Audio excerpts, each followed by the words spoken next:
At mula sa Malabon Fishport, makipalengke tayo ng karning baboy naman sa Mega Q-Mart.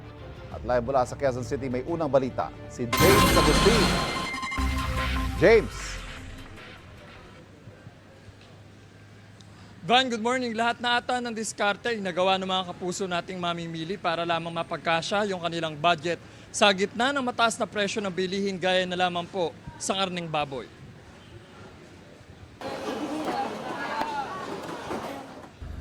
Sa Mega Q-Mart sa Quezon City, naglalaro sa 310 pesos hanggang 320 pesos ang presyo ng laman ng karning baboy.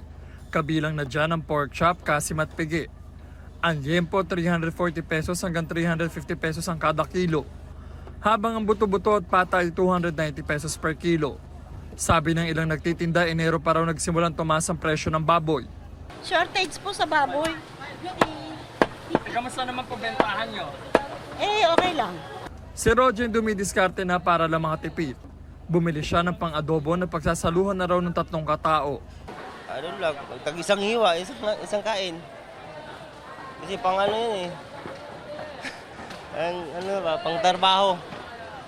Budget lang. Bumaba naman ang presyo ng manok. 180 pesos per kilo ang buong manok. Mas mababa kumpara sa 190 pesos nung nakaraang linggo. Kapag choice cut ay 200 pesos per kilo mula sa 210 pesos nung nakaraang linggo. Sa pagkuha rin namin, bumaba rin kasi. Kamusta naman po bentahan? Mahina ngayon.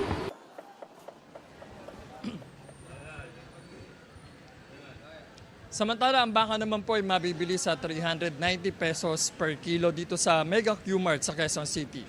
Yan ang unang balita. Ako po si James Agustin para sa GMA Integrated News.